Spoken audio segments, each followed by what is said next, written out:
Ini tolong disetujui, direkam ya. Jadi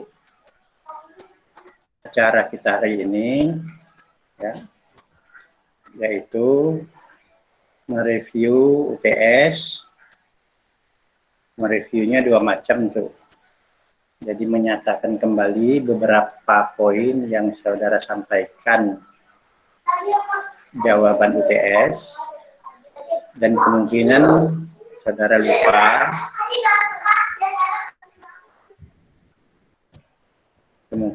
lupa, silakan ditambahkan sekarang.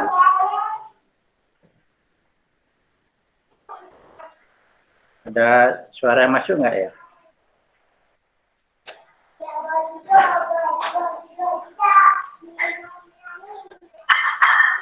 Halo? Ada, Bapak. Ada. Bapak. Bentar, saya pindah kalau gitu.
Sekarang sepertinya udah lebih tenang ya.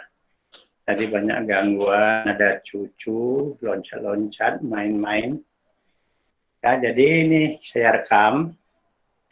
Ini sebagai catatan saya, mungkin ada poin-poin khusus yang saya sampaikan, mungkin yang sudah disampaikan pada saat UTS, mungkin juga yang belum, baru ingat setelah itu mungkin ya. Oke.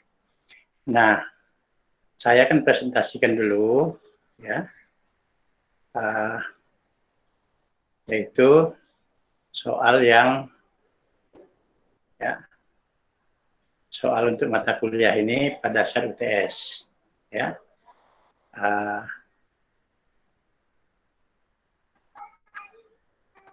Sudah bisa lihat soalnya? Sudah, Pak. Sudah, ya. Sudah, Pak. Ya, kan. Jadi, saya ulangi lagi, ini saya rekam. Kalau biasanya saya catat di HP gitu ya. Poin yang saudara sampaikan apa, saya catat di HP. Ya, siapa saja yang menyampaikan. Nah, sekarang mulai minggu ini itu kita rekam secara rutin, ya, sehingga otomatis terlihat di sini gitu ya. Oke. Jadi saya tidak tunjuk ya. Jadi silakan saudara minta izin Pak, saya mau bicara gitu ya. Nah, pada saat bicara itu mohon videonya diaktifkan ya. Oke. Jadi sehingga tidak terdengar suaranya saja. Nah, sekarang silakan tolong bacakan soal nomor 1. Silakan.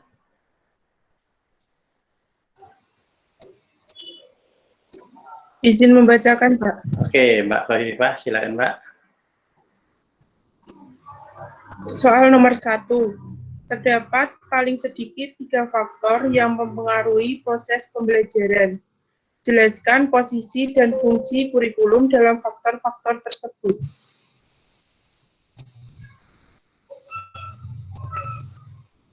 Itu Nomor 2 soalnya. sekalian. Oke, sekalian menjawab, Mbak Khofifah, silakan menjawab, silakan.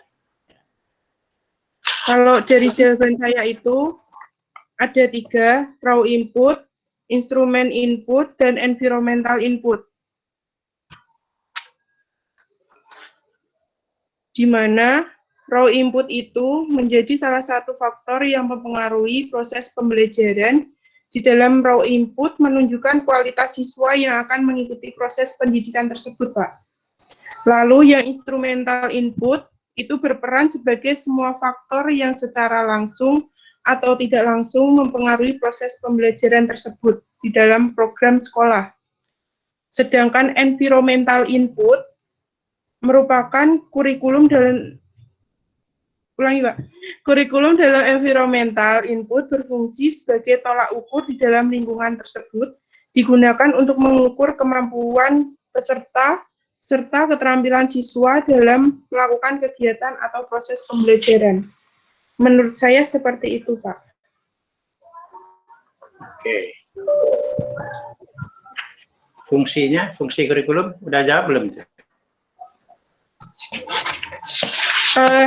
Kalau yang raw input itu, fungsi kurikulum itu, kurikulum berfungsi untuk membantu proses memperbaiki proses pembelajaran yang dilakukan siswa agar dapat memahami pembelajaran tersebut. Sedangkan instrumental input itu berfungsi sangat penting dalam program sekolah dan kurikulum itu menjadi fondasi dalam pendidikan tersebut. Kemudian kalau yang environmental input itu berfungsi sebagai tolak ukur di dalam lingkungan, digunakan untuk mengukur kemampuan serta keterampilan siswa, Pak. Seperti itu. Oke, ya. Ada tambahan? Mungkin? Kalau dari saya seperti itu, Pak. Mungkin dari teman-teman. Ya, oke, ya silakan yang menambahkan, ya. Oke. Mungkin ada pernyataannya lain, ada tambahan lain, silakan.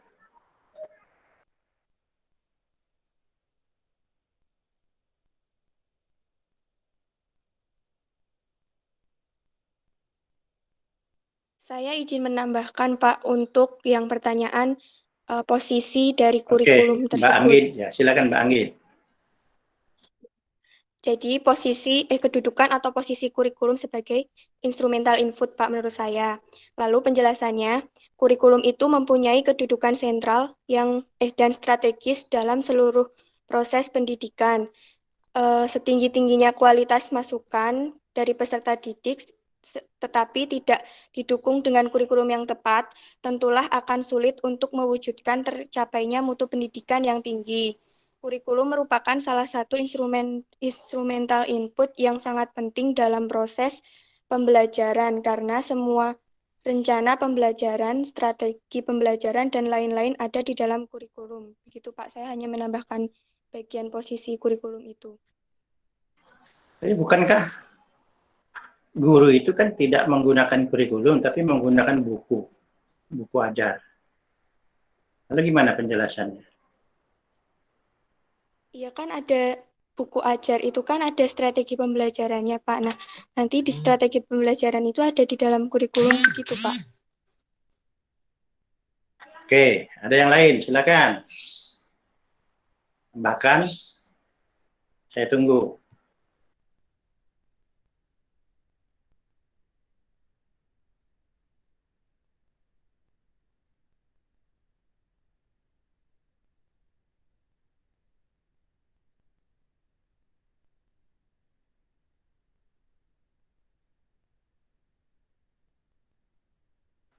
Ya,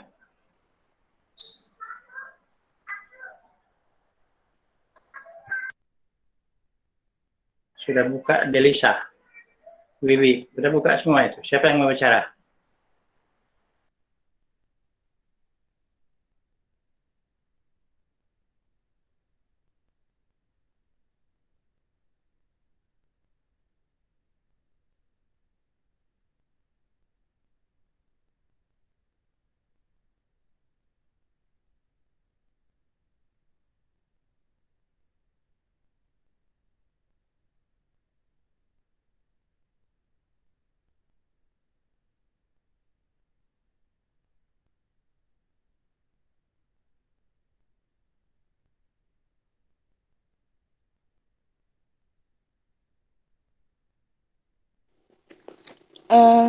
Mohon maaf Pak, tadi habis dari kamar mandi. Kalau untuk jawaban saya itu Pak sama Delisa, ya. seperti ya. Kalau untuk jawaban saya itu sama seperti Mbak Khofifah, itu ada 3, raw input, instrumental input, sama environmental input. Gitu Pak, untuk yang nomor 1. Ya, kan posisinya apa? Ada enggak posisinya?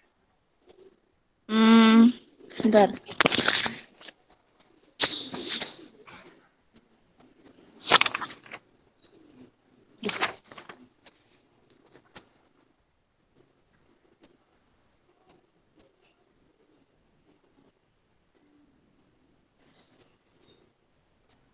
Posisi.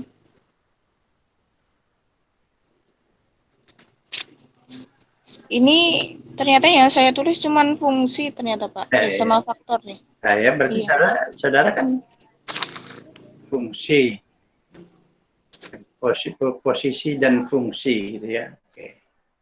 Ada yang lain, ada yang tambahan? Silakan, ya. Saya Pak. Mbak Wichan, ya silakan Mbak.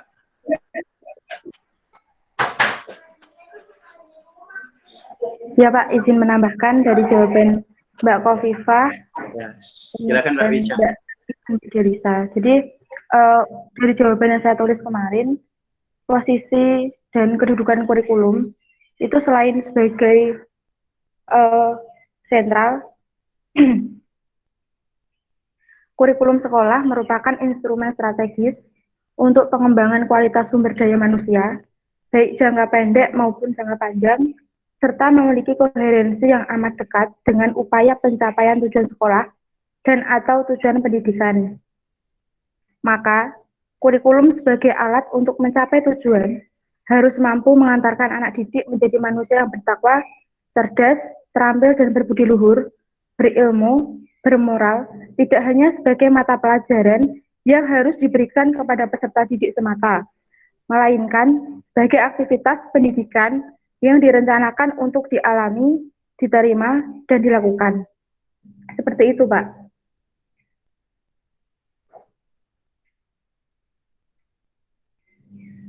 Lagi, Mbak Wichan? Ya, Pak. Ada tambahan? Tambahannya seperti itu, Pak. Maaf apa tadi kurang jelas? Oke, ya. Oke, sudah. Ya, oke. Sekarang yang lainnya. Silakan. Mohon maaf, Pak. Ya. Oke, Mbak Mirza. Silakan Mbak Mirza. Ya, saya ingin menambahkan fungsi kurikulum, Pak. Fungsi kurikulum untuk membantu siswa dengan menyediakan mereka berbagai jenis pengalaman yang dibutuhkan oleh siswa melalui 2 tahap, yaitu kurikuler seperti belajar matematika, fisika, dan lain-lain, dan non-kurikuler atau ekstrakurikuler. Melalui proses kurikuler atau pembelajaran, siswa dihadapkan pada suatu permasalahan yang dapat membuat siswa berpikir kritis dan juga mendapat pengalaman pemecahan masalah. Misalnya materi persamaan kuadrat dengan menggunakan upin aljabar. Dengan hal tersebut, siswa dapat memahami, mengingat, dan menerapkan materi melalui media, di mana siswa memperoleh pengetahuan baru dan memahami konsepnya. Sedangkan melalui ekstrakurikuler, siswa dapat mengembangkan minat dan bakat yang dimiliki, misalnya ekstrakurikuler karawitan, tata boga, basket, atau kir, dan lain-lain. Sehingga diharapkan melalui ekstrakurikuler yang diikuti, siswa dapat berguna bagi kehidupan, gitu Pak. Tadi beberapa kali ya Mbak, itu ya, bukan kulikuler loh, kuri. Diulang ya Mbak? Kurikuler. Nah, ini kulikuler. Berapa kali itu kulikuler gitu ya Mbak Mirza. Oke, ya. Oke, ya. Ya memang agak kadang-kadang keselip gitu bacanya ya, karena mirip gitu ya, Oke, kulikurel nantinya malahan. Oke, ada tambahan lagi siapa ya?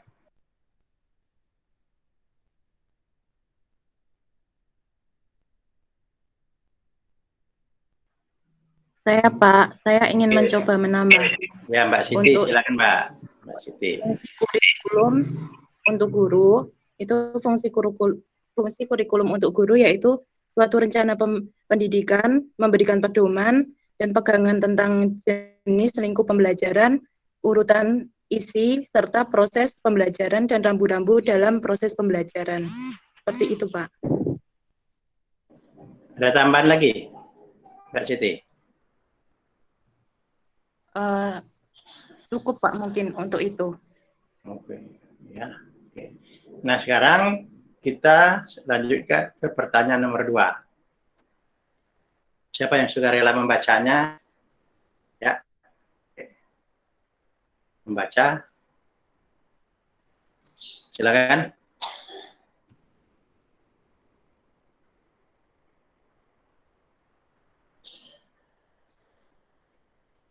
Masih bisa dilihat tuh ini pertanyaannya? Masih, Pak. Ya, silakan.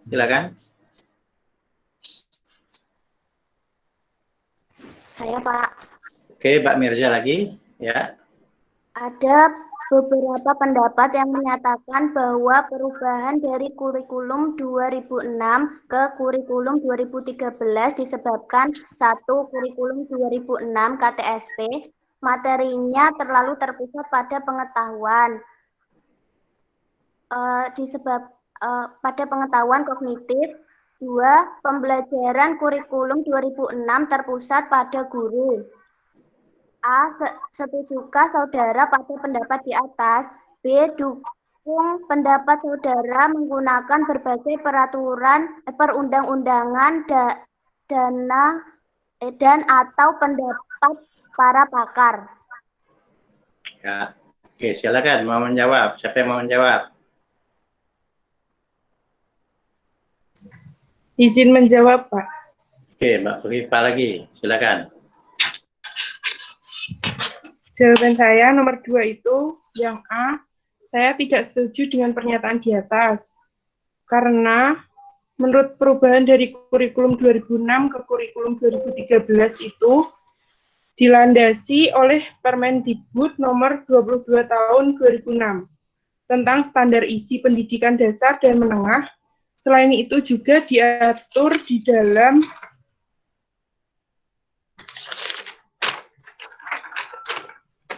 Permendikbud nomor 23 tahun 2006 tentang standar kompetensi lulusan. Selain itu juga perubahan kurikulum KTSP ke kurikulum 13 didasarkan 3 aspek yang merupakan landasan pengembangan kurikulum, yaitu aspek filosofis, aspek yuridis, dan aspek konseptual. di mana aspek filosofis itu memaknai bahwa pendidikan berbasis pada nilai-nilai luhur, nilai akademik, serta kebutuhan peserta didik dan masyarakat.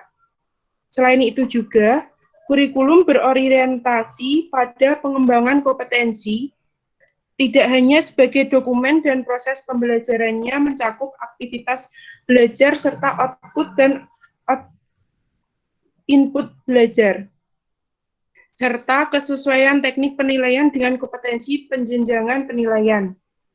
Aspek yuridis tersebut, selain itu, aspek yuridis terkait dengan RPJMN 2010 dan sampai 2014 di dalam sektor pendidikan dan Impres nomor 1 tahun 2010. Selain dari hal itu, ada aspek konseptual yang mendasari pengembangan kurikulum 2013, seperti tantangan masa depan yang harus dihadapi dan tidak bisa dihindari, kemampuan atau kompetensi yang harus dimiliki siswa pada masa depan. Fenomena negatif yang seperti akhir-akhir ini terus muncul dan berpersepsi masyarakat terhadap keberadaan kurikulum yang diberlakukan saat ini. Saya mengambil sumber dari Kementerian Pendidikan dan Kebudayaan 2012 dan Permendikbud nomor 22 dan 23 2006, Pak. Oke, silakan. Siapa yang lainnya? Selain Mbak Khofifah.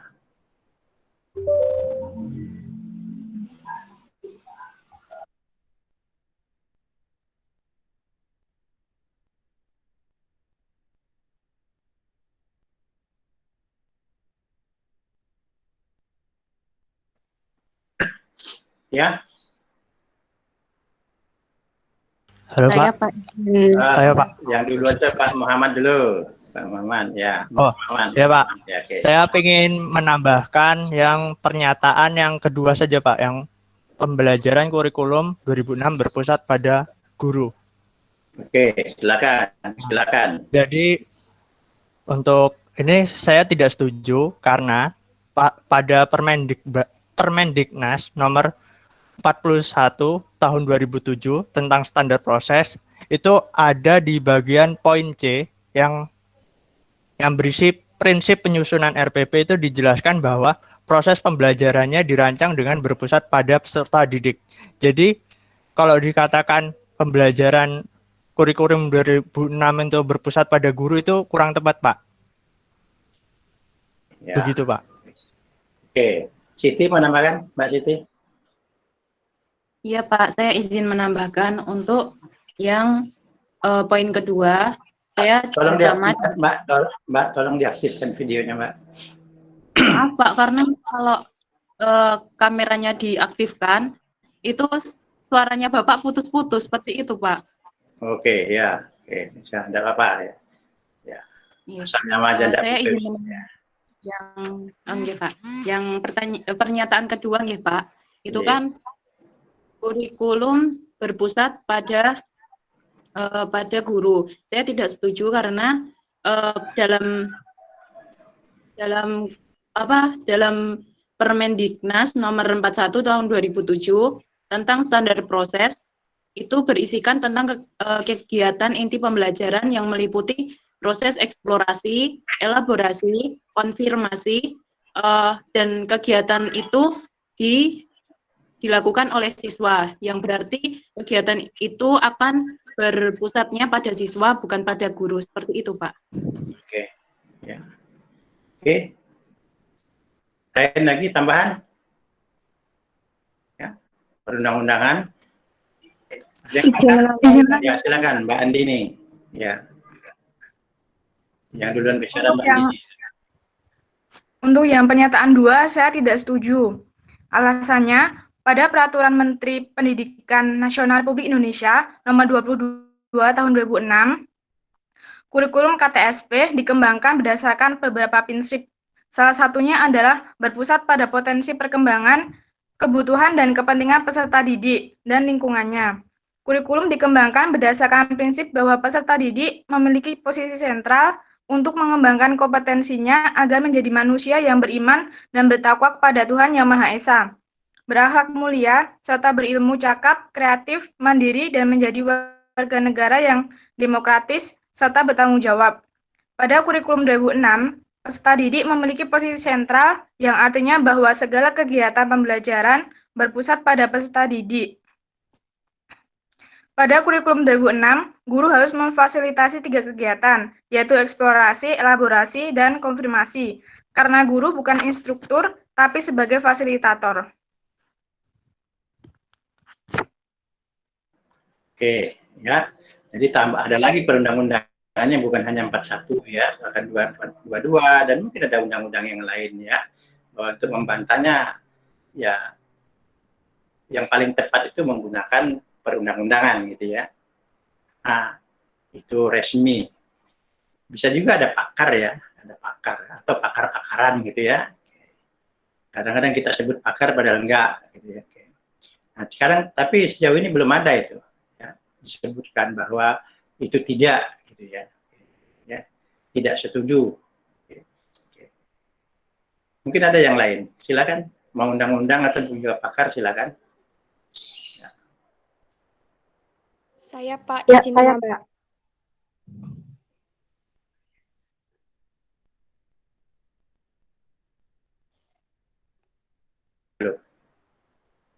Saya Pak izin menambahkan untuk pernyataan yang pertama. Oh, Anggit, kalau gitu Anggit ya, silakan Anggit ya, oke. Silakan Pak Anggit ya.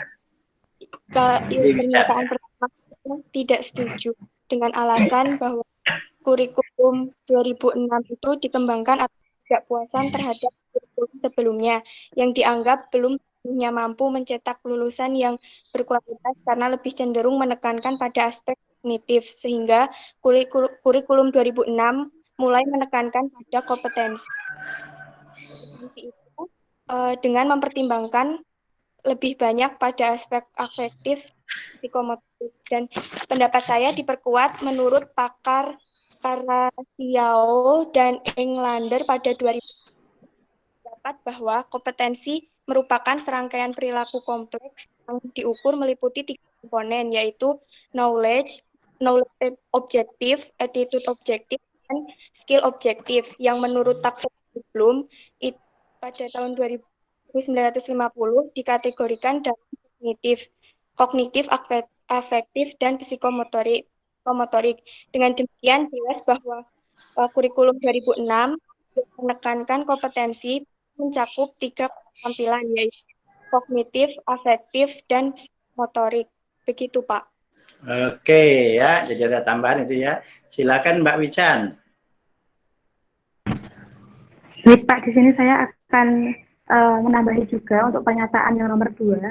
Saya di sini juga tidak setuju dengan memperkuat pendapat dari ahli atau pakar bernama Sanjaya 2008 130 sampai 131 yang menjelaskan bahwa salah satu karakteristik KTSP yaitu kurikulum yang berorientasi pada pengembangan individu. Hal ini dapat dilihat dari prinsip pembelajaran yang menekankan pada aktivitas siswa untuk mencari dan menemukan sendiri materi pelajaran melalui berbagai pendekatan, dan juga kurikulum ini menekankan kepada aspek pengembangan minat dan bakat siswa. Itu Pak. Oke ya, jadi sejauh ini ya, baik perundang-undangan itu menyatakan bahwa pembelajaran berpusat pada siswa itu sudah dimulai dari sebelum 2013 ya, khususnya 2006. Jadi oleh berpendapat bahwa 2006 itu berpusat pada guru itu salah itu ya, salah itu. Salah. Baik menurut pendapat, undang-undang ada pendapat yang terakhir tadi itu dari Mbak Wisan tadi, ada Pak Sanjaya itu ya. Oke. Bahwa itu pusat siswa gitu ya. Jadi pendapat itu. Nah, terus ada juga pengetahuan bahwa 2006 itu terutama pengetahuan. Sudah dibantah juga tadi ya, bahwa 2006 pun juga bukan hanya pengetahuan, gitu ya. Sikap sangat menonjol itu. Ya, sikap juga sangat menonjol gitu ya. Oke. Nah, ada yang bisa menambahkan di sini beberapa orang yang bahwa kurikulum 2006 itu ya sudah memperhatikan juga sikap, bukan hanya pengetahuan. Silakan mau nambahkan itu. Dikutip dari mana atau apa pendapatnya? Silakan. Izin menambahkan, Pak. Mbak Asti, silakan Mbak Asti. Tentang yang pernyataan yang pertama yang terpusat pada pengetahuan, saya tidak setuju karena kurikulum 2006 atau KTSP berpusat pada potensi perkembangan, kebutuhan, dan kepentingan peserta didik dan lingkungannya. Pendapat saya diperkuat dengan Peraturan Menteri Pendidikan Nasional Nomor 23 Tahun 2006 tentang standar kompetensi lulusan untuk satuan pendidikan dasar dan menengah. Dalam Permendiknas tersebut, standar kompetensinya ada yakni pengetahuan, kepribadian, akhlak mulia, serta keterampilan. Baik, sudah tambahnya? Segitu, Pak. Oke. Kita ada lagi? Silakan. Seorang lagi sebelum kita berpindah. Oke, ya. Nah, sekarang ya. Ini saya baca pertanyaan nomor 3 ya. Ini termasuk pertanyaan terbuka. Ya. Terbuka. Terbuka itu semakin banyak jawaban semakin bagus. Semakin besar nilainya, gitu ya. Oke. Semakin unik ya. Dia ada pendapat kita, orang lain tidak menyatakannya, berarti bagus itu. Tapi kalau semua orang menyatakannya seperti itu, ya berarti itu sudah jamaknya, begitu ya, nilainya kecil. Jadi dalam kuncinya, kalau pertanyaan terbuka itu, carilah jawaban yang unik, yang orang lain tidak menyatakannya. Sini tulis beberapa perbedaan, ya, dan beberapa persamaan. Ya. Mungkin sudah bisa dari tadi kegiatan tadi, jawaban tadi ya, kurikulum 2006 dan 2013. Ya silakan ya, silakan sudah sampaikan, baik yang sudah saya sampaikan maupun yang belum, ya. Gitu. Silakan.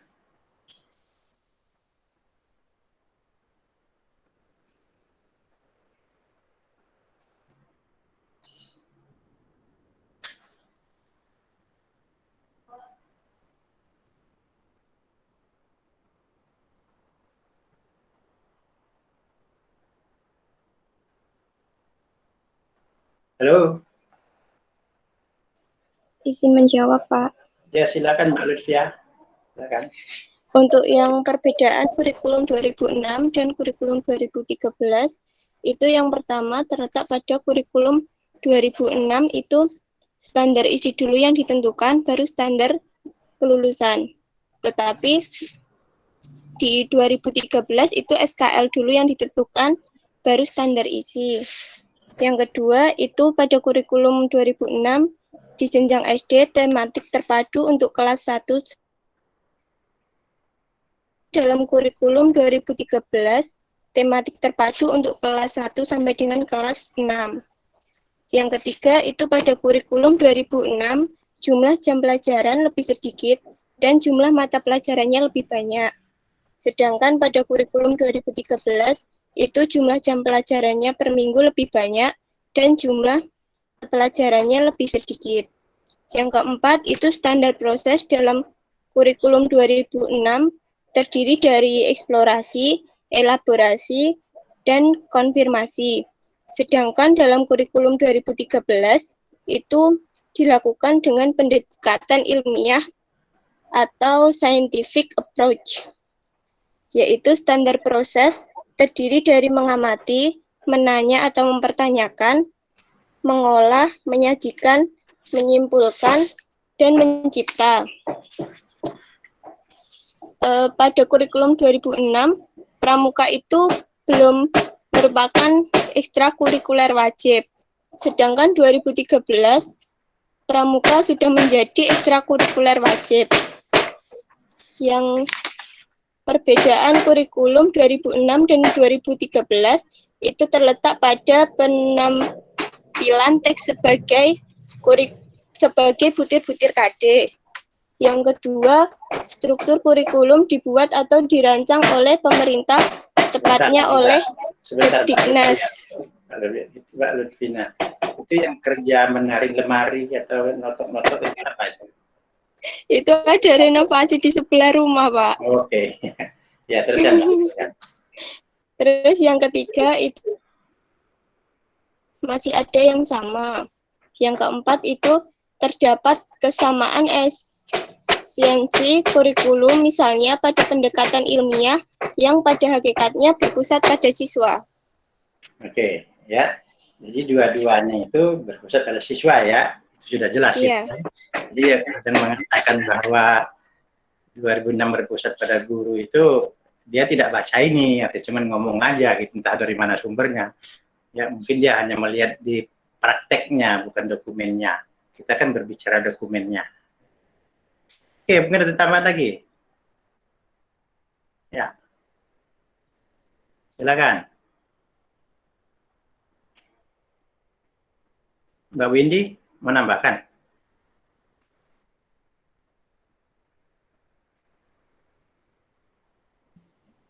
Izin menambahkan, Pak. Oke, Mbak Kowifa, silakan. Silakan, Pak.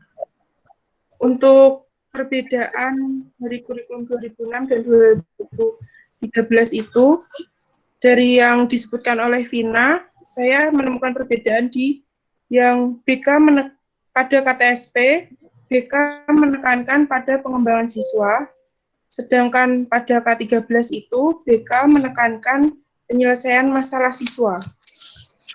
Untuk BK, bimbingan konseling maksudnya. Ya, bimbingan konseling, Pak. Coba diulangi, kalau 2006 apa?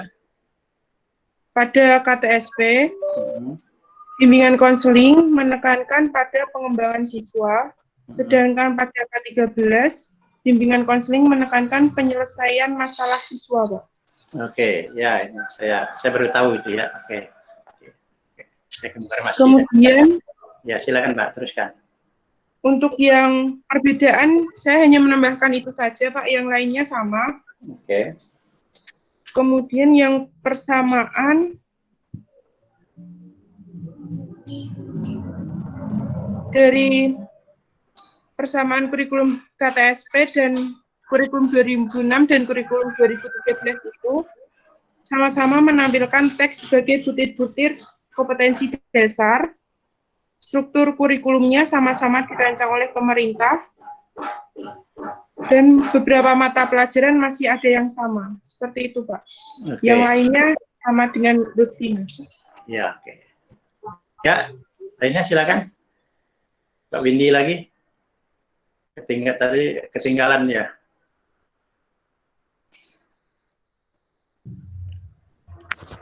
Ini untuk perbedaan sama persamaan kurikulum 2006 dan kurikulum 2013.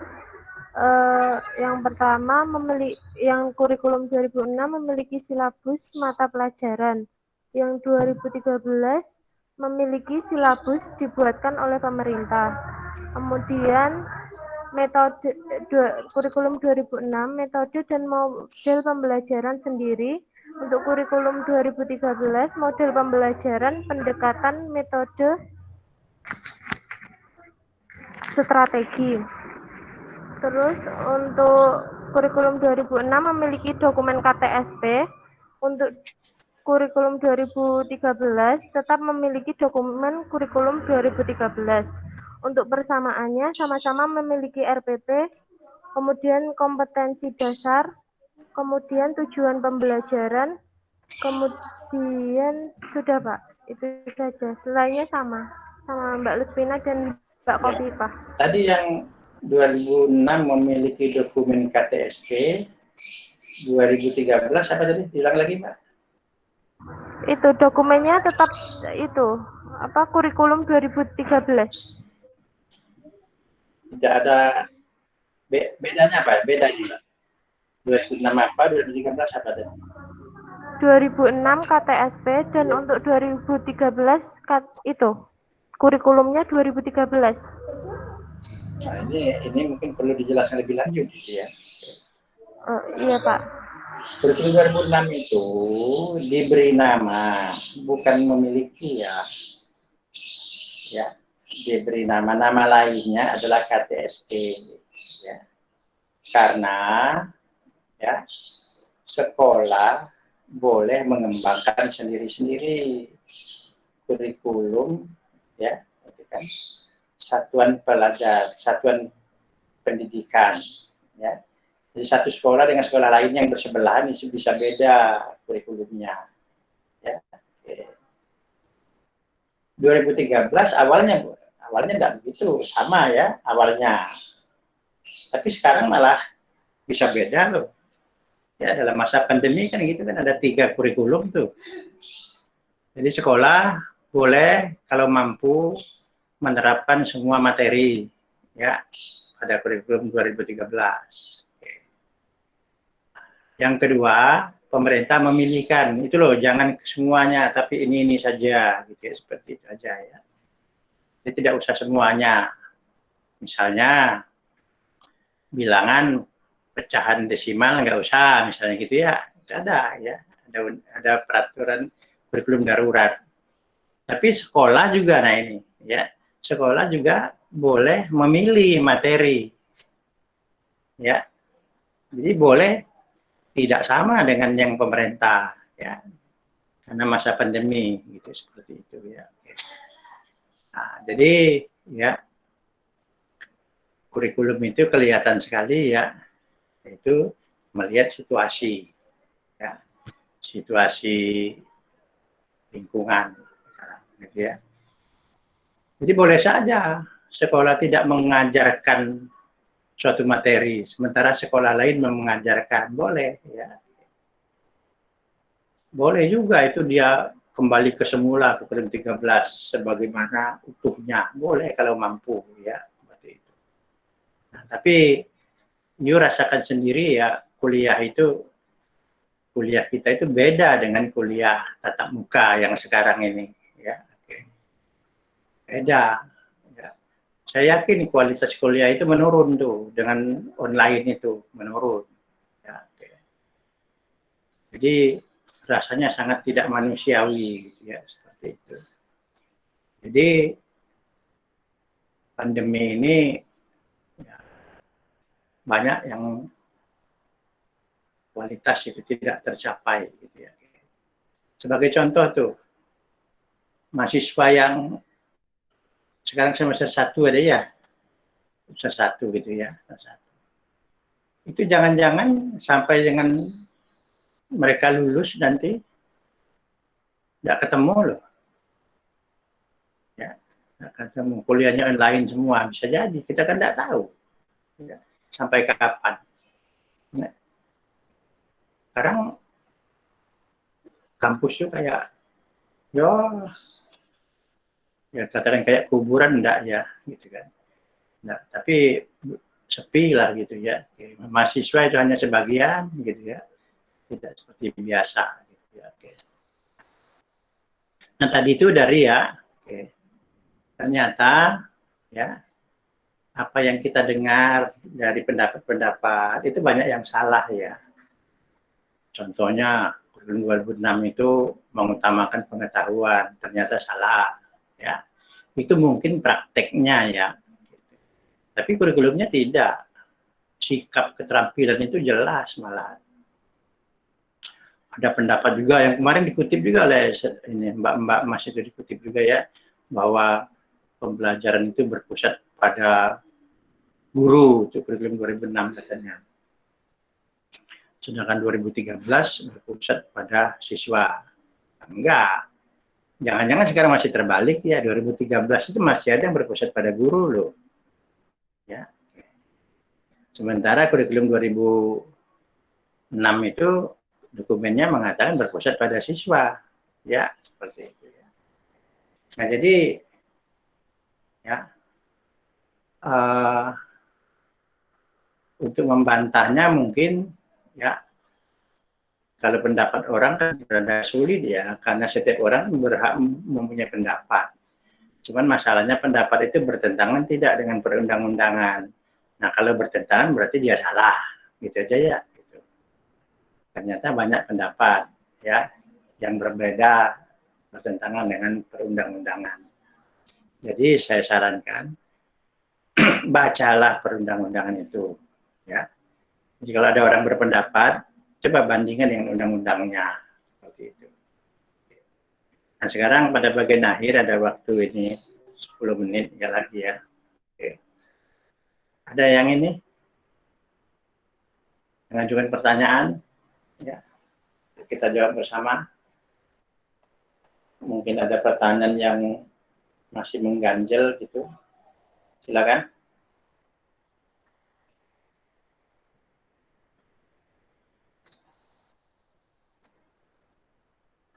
Sementara saya ngap-sharing terakhir ini.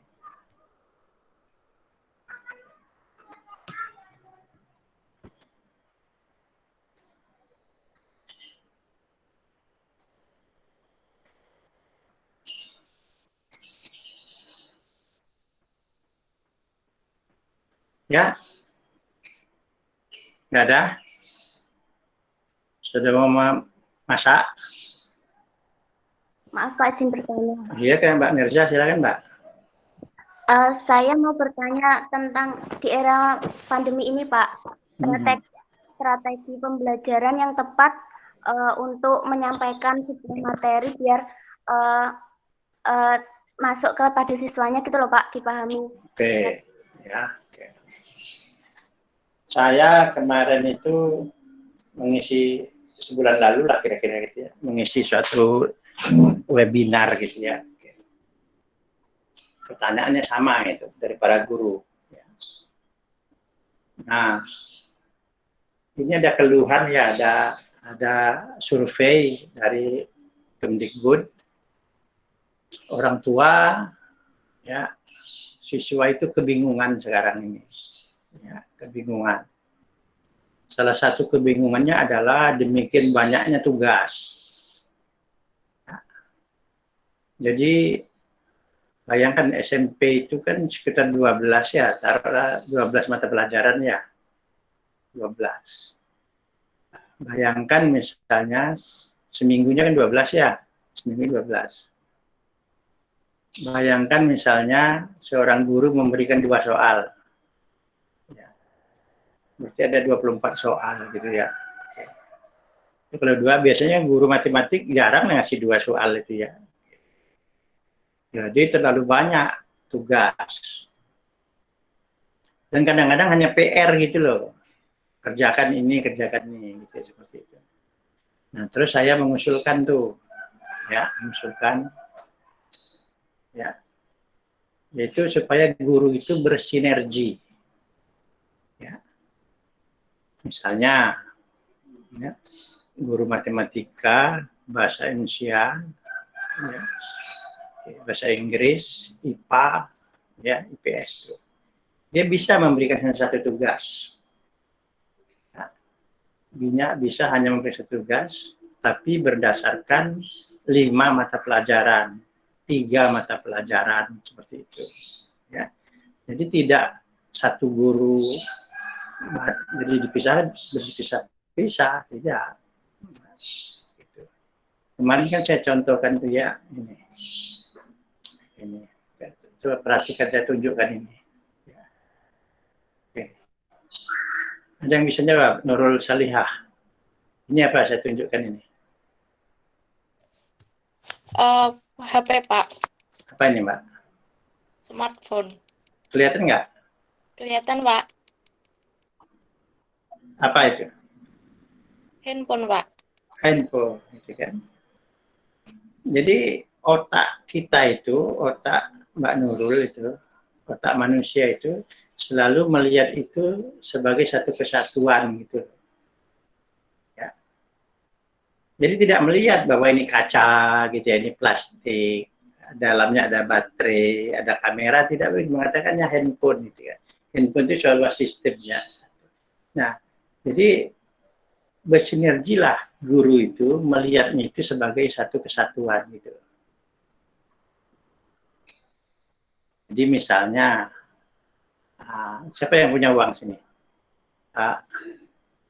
Mbak Rizka punya uang nggak, uang kertas? Coba tunjukkan di layar, Mbak. Ada Pak. Coba tunjukkan di layar. Ya, ya, oke. Nah ini bisa dijadikan ya apa Jangan di bawah, Mbak, jangan. Tunjukkan dulu tuh. Ya, 5.000 gitu ya. 5 atau 10 itu. Coba bisa dilihat dari mana saja uang itu. 5.000. Apa saja. Dari mata pelajaran apa saja. Ya. Itu gambar di belakangnya apa? Ada gambar pemandangannya. Apa itu? Menari, Pak. Menari, ya. Oke. Itu menari dari daerah mana? Itu kan masuk mata pelajaran SBK ya. Seni budaya gitu kan ya. Oke. Mempraktekannya, membandingkan. Mbak Rizka dari daerah mana? Wonogiri, Pak. Wonogiri. Di sana menari apa? Tarian apa itu? Padang itu apa? Di Uang itu. Di Uang itu tari apa?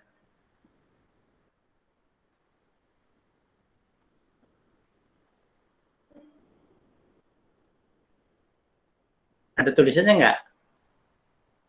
Disebutkan, Mbak? Nggak tahu ya? Nah. Ya. Tari gambyong, Pak. Aduh. Tari apa? Tari gambyong. Tulang agak jelas sedikit. Tari gambyong, Pak. Gambyong, gambyong itu Bali ya? Itu mana itu? Bali ya? Ya. Nah, coba tuh bandingkan dengan daerah masing-masing yang mirip itu dari apa, gitu ya. Terus gerakan utamanya apa, gitu ya. Itu lihat dari SBK-nya, gitu ya. Dari IPS-nya ada nggak itu coba? IPS. Gambar siapa di depannya itu? Gambar Dr. Kiai Haji Idham Khalid, Pak. Idham Khalid. Idham Khalid itu kan apa itu? Tokoh dari mana itu? Itu Menteri Agama loh dulunya. Menteri Agama itu, pahlawan nasional tuh. Ya, gitu. Oke. Dari matematiknya apa coba? Misalnya, saya mempunyai uang Rp5.000, ya. Semuanya uang kertas. Berapa lembar uang saya? Jumlahnya 5.000 perak. Uang kertas, ya. Ada berapa lembar uang kertas saya? Bisa selembar toh? Bisa berapa lembar coba? 5 lembar bisa kan? 1.000, 1.000, 1.000. Ya, itu pertanyaan terbuka. Jadi sebenarnya ya itu bisa IPS, ya, SBK, matematik tuh. Ya. Bahasa Indonesia juga bisa itu. Cara menulis Rp5.000 itu kayak apa sih? Banyak yang salah loh. Rp5.000 itu, ya. Itu gimana nulisnya? Itu bahasa Indonesia itu. Nah, jadi kesimpulan pertanyaan tadi itu, kalau ada sinergi di antara beberapa guru ya, tadi bisa minimum 3 guru loh itu. Ya, minimum 3 guru itu. Bisa hanya selembar uang kertas. Nah, itu kira-kira. Jadi jangan ngotot-ngotot setiap guru memberikan tugas, gitu ya. Kenapa tidak disatukan dengan SBK? Tidak disatukan dengan IPS? Ya. Tidak disatukan dengan IPA? Gitu. Ya. Nah, itu kira-kira pertanyaannya. Ya, oke ya, sampai sini dulu ya. Itu pertanyaan satu saja, itu pertanyaan. Soalnya jam 10 saya ada kelas lainnya nih. Kelas D, ya. Oke, hati-hati di jalan, ya, jangan juga keluyuran, ya. Daerah itu semakin merah, gitu ya. Oke, tidak usah ikut kampanye-kampanyean, gitu ya. Kalau perlu, tidak usah ikut pemilu lah. Kalau perlu, tidak usah ikut pemilu, gitu, daripada sakit nanti. Oke, sekian. Assalamualaikum warahmatullahi wabarakatuh. Waalaikumsalam warahmatullahi wabarakatuh.